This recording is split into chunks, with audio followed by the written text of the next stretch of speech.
मैं पौंधियां पंध करेंदा रह वेंदा। पंध मेरी जिंदगी दा हिस्सा है जेरा मैं वो करेंदा रह वेंदा। शाम दा वेला हा, मैं एक वस्ती दा पंध करेंदा पिया हामी। ई वस्ती दा ना वस्ती गिशकोरी हा, ये गब्बर रहे वाले पत्तण दे पार हा। शाम दा टैम आ, मैं पंध करेंदा पिया हामी। जेड़े टैम आ जिहड़ी अपने बकरियां अपने घर वाले पासे घेनन दे। शाम दा टैम हा, मैं पंध करेंदा पिया हामी। धनवाल अपना माल अपने घर वाले पासे घेनन दे। शाम दा टैम हा, मैं पंध करेंदा पिया हामी। जेल्ले पक्षी अपने आनने च वापस वालन दे। मैं ऊँ टैम दा पंध करेंदा पिया हामी जेल्ले कुकड़ियां अपने ढारे ते बाहन पै वेंदे। ये सोहने वस्ती, ये सोहनी मस्जिद, ये सोहना वसेब, ये सोहना इलाका। शाम दा मंजरा ॾाढा सोहना लगदा पिया हा। ये वस्ती गिशकोरिए गब्बर अरें आले पतन किनू पार है। ॾाढा सोहना टाइम है, ठड्डी ठड्डी हवा घुली खड़ी है ते मैं इन्हें काने ते पत्ते काने ते कूंदर ते कहाँ ले घरें दे नाल टपदा पिया हामी। सोहने रस्ते, कच्चे घर, कच्चे मकान, चवेड़ी दे घर, दूर दूर तक विरला विरला घर। साल हूँ ये मेरे को नज़र दिया रह गया तो मैं सफ़र करेंदा रह गया। शाम दा टाइम आ, ये सफ़र मेरे को ॾाढा प्यारा लगदा पिया हा। मैं कि अपने दोस्तें नाल भी मैं शेयर करां सोहना पंध। एडे दे पियो सो सोहने घर, सोहने मकान, चवेड़ी दे बड़े हुए घर, सोहनियां दुकाना, देहात दियां दुकाना, ॾाढा सोहना मंजर पेश करेंदियां पिया हन।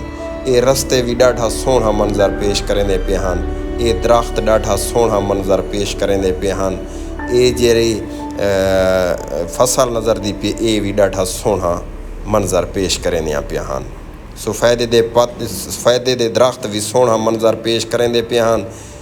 ये वस्तियां जिंदी जिनको सहल छॾेंदे सहल पाती हुई उतो काने ते तर दी छत पाती हुई ये भी सोहना मंजर पेश करेंदे पे हन।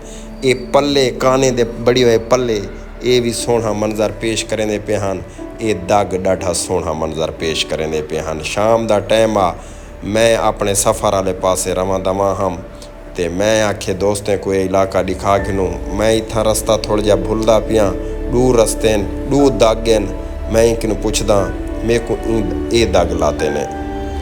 मैं सफ़र करना हा मेरे आले दा ते कोटले शेरमन ते कोटले अंदरून दा। मैं अपने पंथ वाले पासे वेंदा पिया, सोहना पंध करेंदा पिया।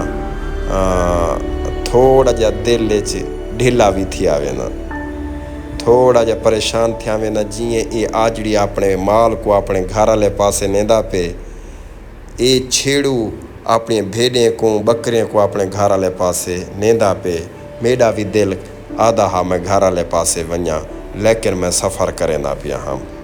मैं एक मुसाफिर हम पंध करेंदा पिया हम। ये पंध वड्डा सोहना हा। शाम दा टाइम आ, मेरे को मुर्गे दी अजान भी सुनाई दितोस, परंदे दी चहक, चरंद परंद दी चहक मेरे कन्ने चाई।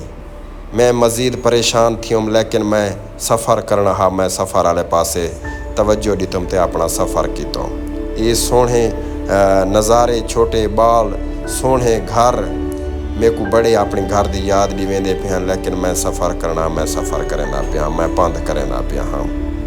दोस्तों, ये वीडियो अगर तो आपको पसंद आवे, मेरी वीडियो को लाइक करे सो, शेयर करे सो, अच्छे अच्छे कमेंट करे सो, अपनी मोहब्बत का सबूत दे सो। ये सोहनी दुकान शाम के टाइम को वसेब दी जरिया दुकान होंदे ये मंजर पेश करेंदियां पिया होंदे। मेहरबानियों से जियां मोहब्बत दिखेंदे वे, मैं भी तुहाडे किते सफ़र करेंदा पिया। ये सफ़र ॾाढा सोहना है जरा मैं तुहानू दिखेंदा पिया।